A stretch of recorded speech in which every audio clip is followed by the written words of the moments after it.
क्या सौतेली माँ ऐसी भी होती है? एक दर्द भरी कहानी। एक दिन शाम को 5 बजे जब हम लोग बैठक में बैठकर चाय पी रहे थे तो दरवाजे की घंटी बजी। मेरे बेटे ने दरवाज़ा खोला और मुझे बताया कि पड़ोस में रहने वाले सूरज भैया आए हैं। मैंने सूरज को वहीं बुला लिया और उसका हाल चाल पूछने लगा। मैंने देखा कि सूरज का चेहरा उतरा हुआ है और साफ दिख रहा है कि वह तनाव में है। मुझे यह भी लगा कि वह कुछ कहना चाहता है किंतु कहने का साहस नहीं कर पा रहा है। मैंने उससे कहा, बेटे तुम्हारे मन में जो भी बात है उसे बिना किसी हिचक के कह दो। यदि तुम्हारी बात मुझे पसंद नहीं आई तो भी मैं तुमसे बिल्कुल नाराज़ नहीं होऊंगा, बल्कि यदि हो सका तो तुम्हारी मदद ही करूंगा। चाचा जी, आपसे मुझे यही उम्मीद थी किंतु समझ में नहीं आता कि इतनी बड़ी बात कैसे कहूँ, सूरज ने कहा। तभी बैठक के सामने दरवाजे पर आकर एक आदमी ने सूरज से कहा, साहब सवारी को जल्दी से रिक्शा से उतारिए क्योंकि काफ़ी देर हो गई है। क्यों, बाहर रिक्शे में? तुम किसे छोड़ आए हो? मैंने पूछा। चाचा जी, वह मेरी पत्नी है, सूरज ने जवाब दिया। क्या, तुम्हारी शादी कब हुई? मैंने चौंक कर उससे पूछा। वह मेरे पैरों पर गिर पड़ा और बोला, कल शाम को ही मेरी शादी सुनीता की लड़की आरती के साथ आर्य समाज मंदिर में हुई है। कन्यादान खुद आरती की सौतेली माँ सुनीता देवी ने किया है। विदाई के बाद हमारे पास रहने का कहीं ठिकाना नहीं होने के कारण हमने रात में रेलवे प्लेटफॉर्म पर रात काटी है। अगर हम दोनों को आज रात अपने यहाँ ठहरने दे तो मैं वादा करता हूँ कि कल तक कहीं न कहीं मकान का इंतज़ाम कर लूँगा। शादी क्यों और कैसे हुई, एक लंबी कहानी है, वो मैं आपको बाद में बताऊँगा। अभी मुझे आपकी मदद की सख्त ज़रूरत है। सूरज की बात सुनकर मैं और मेरी पत्नी दोनों ही हैरान रह गए। मैंने तुरंत पत्नी से कहा, तुम देख क्या रही हो, जाकर आरती को जल्दी से अंदर ले आओ। मेरी पत्नी आरती को अंदर ले आई। उसे देखकर मुझे बहुत दुख हुआ। वह एक मामूली सी सूती साड़ी पहने हुई थी, ना तो उसके बदन पर कोई गहना था, ना ही नई दुल्हन जैसा श्रृंगार। वह थोड़ा लंगड़ा कर चल रही थी, जिससे मैंने अंदाज़ा लगाया कि हो सकता है उसके पैर में कोई चोट लग गई हो। खैर, मैंने सूरज से कहा, जब तक तुम्हें कहीं मकान नहीं मिल जाता तब तक मेरे यहाँ आराम से रहो। किंतु मेरी समझ में यह बात नहीं आ रही कि तुम अपनी गृहस्थी का खर्च कैसे चलाओगे, क्योंकि तुम अभी छात्र हो और बेरोजगार हो। अगर तुम नौकरी लगने के बाद शादी करते तो ज़्यादा अच्छी बात होती। चाचा जी, आप बिल्कुल सही बात कह रहे हैं, किंतु मुझे यह शादी आरती की जान बचाने के लिए करनी पड़ी। वह कैसे, मैंने हैरानी से पूछा। आप तो जानते ही हैं कि मैंने अपने 2 दोस्त के साथ एक कमरा जो आरती के मकान की ऊपरी मंजिल पर है किराए पर ले रखा है। सुनीता देवी आरती की सौतेली माँ है और आरती को दिन रात तंग करती रहती है। 6 महीने पहले आरती के पिताजी की मौत के बाद तो आरती अनाथ ही तो हो गई, क्योंकि मैं भी अपने माता पिता की मौत के बाद अनाथ ही हो गया था। इसलिए आरती के साथ मेरी पूरी हमदर्दी थी। आरती पर सुनीता देवी के जुल्म दिनों दिन बढ़ते चले गए। कल तो उन्होंने गजब ही कर दिया। कल घर की सफाई करते समय आरती के हाथ से कांच का एक कीमती फूलदान नीचे गिरकर टूट गया। इस पर आरती की सौतेली माँ ने उसे डंडे से इतना मारा कि वह बेहोश होकर नीचे गिर पड़ी। मैं उस समय ऊपर अपने कमरे की खिड़की से आंगन का पूरा नज़ारा देख रहा था। जब आरती बेहोश होकर नीचे गिर गई तो मुझसे रहा नहीं गया। मैं तुरंत नीचे गया, सुनीता देवी के हाथ से डंडा छीनते हुए उससे आरती के लिए डॉक्टर को बुलाने की बात कही। इसके जवाब में उन्होंने कहा, यदि तुझे इसकी इतनी फिक्र है तो इससे शादी कर और अपने घर ले जा, वहाँ करना इसकी सेवा। हिम्मत है तो हाँ करके देख। अगर इसी वक्त तुम दोनों की शादी न करवा दी तो मेरा भी नाम सुनीता नहीं। उनके कड़वे वचन सुनकर मुझे भी गुस्सा आ गया और मैंने उन्हें कह दिया, ठीक है, मैं अभी इसी वक्त आरती से शादी करने को तैयार हूँ, बशर्ते कि आरती को रिश्ता मंजूर हो। मैंने आरती से इस बारे में पूछा। जब उसने अपनी रजामंदी जताई तो मैंने सुनीता देवी से कहा, अब आप जिस तरह की शादी करना चाहती हैं और जहाँ करवाना चाहती हैं वैसे ही कीजिए, मैं बिल्कुल तैयार हूँ। इस पर सुनीता देवी ने मुझसे आर्य समाज मंदिर में चलने को कहा। वहाँ एक पंडित जी को बुलाकर आरती के साथ मेरा विवाह करवा दिया। साथ ही जिस कमरे में मैं अपने 2 दोस्त के साथ रहता था वहाँ से भी मुझे निकाल दिया। आरती के पास सिर्फ वही कपड़े हैं जो वह पहने हुए है। अब आप ही बताइए कि क्या मैंने कोई गलत काम किया है? सूरज ने पूछा। नहीं बेटा, तुमने कोई गलत काम नहीं किया, किंतु इस बात से भी इनकार नहीं किया जा सकता कि सारा काम काफ़ी जल्दबाजी में किया गया है। मैंने कहा। दूसरे दिन जब मुझे मालूम हुआ कि आरती ने हायर सेकेंडरी में अच्छे नंबर लिए हैं तो मैंने सूरज और आरती को एक सुझाव दिया। बैठक में मेरे अलावा मेरी पत्नी, सूरज और आरती बैठी थी। मैंने सूरज से कहा, बेटे, रहने लायक एक कमरा वाला मकान तो मैं तुम्हें 1 हफ्ते के अंदर कहीं ना कहीं दिला दूंगा, किंतु समस्या यह है कि तुम अपनी गृहस्थी का खर्च कैसे चलाओगे। मुझे पता है चला कि हायर सेकेंडरी में आरती ने साइंस और अंग्रेजी में काफ़ी अच्छे नंबर लिए हैं।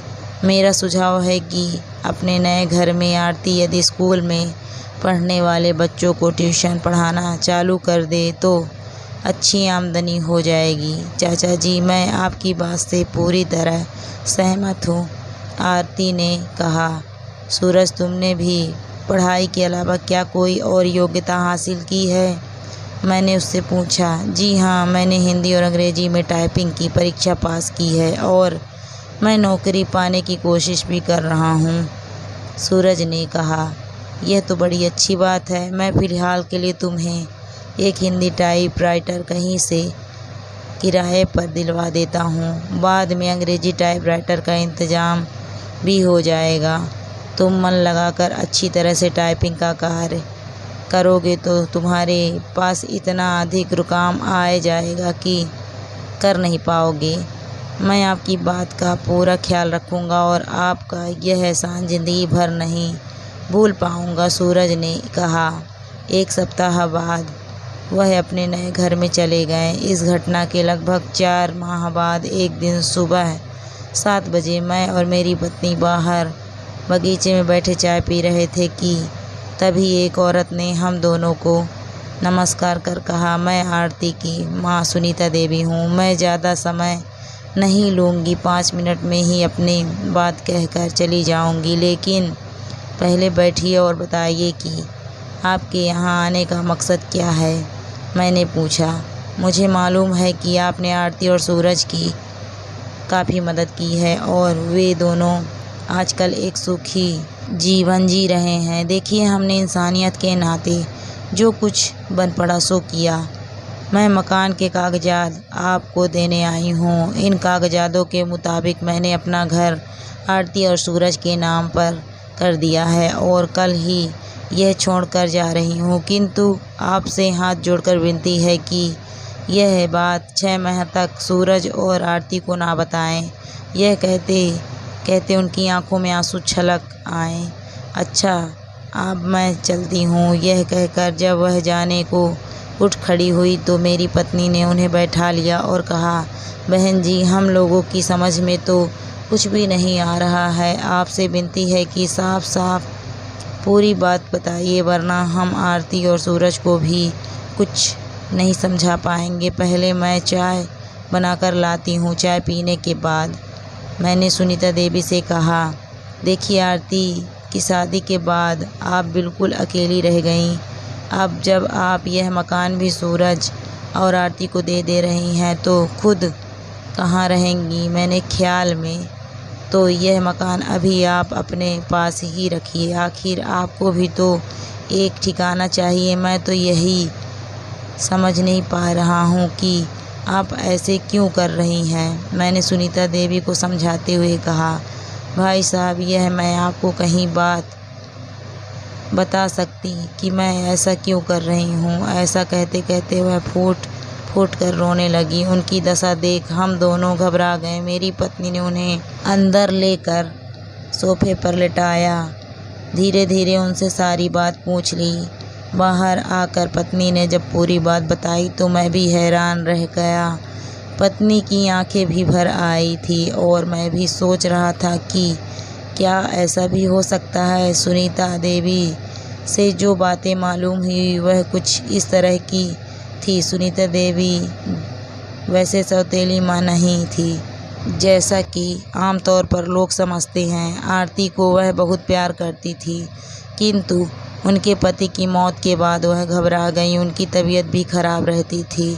एक दिन डॉक्टर ने जब उन्हें बताया कि उन्हें ब्लड कैंसर हो गया है और वह चंद महीनों को ही मेहमान हैं, तो वह और अधिक परेशान हो गई। उन्हें सबसे बड़ी चिंता इस बात की थी कि उनकी मौत के बाद आरती का क्या होगा। रीति रिवाजों के साथ दहेज वाली शादी करने के लिए उनको मकान बेचना पड़ता, जिसके लिए उनका मन तैयार नहीं था। सूरज अपने दोस्तों के साथ रहता था। सुनीता देवी को वह पसंद था और उन्होंने आरती के लिए मन ही मन उसे चुन लिया था। वह अब यह चाहने लगी थी कि किसी तरह सूरज शादी के लिए तैयार हो जाए। एक बार उन्होंने जब सूरज से घुमा फिरा कर उसकी शादी के बारे में पूछने की कोशिश की तो उसने साफ साफ कह दिया कि वह नौकरी लगने के बाद ही शादी के बारे में सोचेगा। उसके बाद यह विचार सुनकर सुनीता देवी की चिंता और अधिक बढ़ गई। तभी उन्होंने एक नया तरीका खोज निकाला। उन्होंने आरती को तंग करना शुरू कर दिया। उन्हें पूरा भरोसा था कि आरती पर होते हुए जुल्मों को सूरज सहन नहीं कर पाएगा और उसका हाथ थामने को मजबूर हो जाएगा। आखिर में उनकी योजना कामयाब हुई तथा सूरज ने आरती के साथ विवाह करना कबूल कर लिया। अब क्योंकि सुनीता देवी को अपनी मौत करीब आती महसूस हो रही थी, इसीलिए वह अपने मकान को आरती और सूरज के नाम कर खुद मुंबई जाकर अपने भाई के पास रहकर जीवन के आखिरी चंद दिन बिताना चाहती थी। साथ ही वह मुंबई के कैंसर हॉस्पिटल में अपना इलाज भी कराते रहना चाहती थी। हालत से पूरी तरह वाकिफ़ होने के बाद हम दोनों ने सुनीता देवी से उसी मकान में रहने को कहा था। बीच बीच में मुंबई जाकर अपना इलाज करते रहने की भी सलाह दी, किंतु सुनीता देवी अपनी बात पर डटी रही और मकान के कागजात मुझे देकर दूसरे ही दिन मुंबई अपने भाई के पास चली गई। जाते जाते उन्होंने अपने मकान की चाबी मुझे दे दी और मुझसे कहा, मेरी पत्नी से यह वादा करवा लिया कि यह बात उसकी मृत्यु के बाद की आरती और सूरज को बताई जाए। तकरीबन 4 महीने बाद मुंबई से सुनीता देवी के भाई का पत्र आया। उसमें लिखा था कि सुनीता देवी का अंत लगभग समीप आ गया है और उनकी आखिरी इच्छा आरती को देखने की है, इसीलिए आप दोनों को लेकर तुरंत मुंबई आ जाए। मैंने सूरज और आरती को सारी बातें बताई तो वह सन्न रह गए और तुरंत हम सब मुंबई जाने की तैयारी करने लगे। रास्ते में आरती रोती रही और उसके और सूरज के मन में यह बात बारंबार चल रही थी कि सुनीता देवी को उन्होंने कितना गलत समझा। सफ़र के दौरान मैं और मेरी पत्नी सूरज और आरती को धीरज बांधते रहें और समझाते रहें। जब हम लोग सुनीता देवी के भाई के घर पहुँचे तो पाया सुनीता देवी आखिरी सांसें ले रही थी। सूरज और आरती को देखकर वह मुस्कुराई। सूरज और आरती उनके हाथों को अपने हाथ में लेकर फूट फूट कर रोने लगे। कुछ घंटों बाद ही सुनीता देवी की मौत हो गई। सूरज और आरती की हालत को ध्यान में रखते हुए मैं सोचने लगा कि यह कितनी अजीब बात है। जिसे हम कितना भला बुरा कह रहे थे वह कितनी नेक दिल औरत निकली। क्या ऐसी भी सौतेली माँ होती हैं? दोस्तों, कहानी आपको कैसी लगी कमेंट करके ज़रूर बताइएगा। अगर कहानी अच्छी लगी है तो वीडियो को लाइक शेयर ज़रूर करें और अगर आप मेरे चैनल पर नए हैं तो प्लीज़ मेरे चैनल को ज्वाइन भी करें। Thank you for watching my video.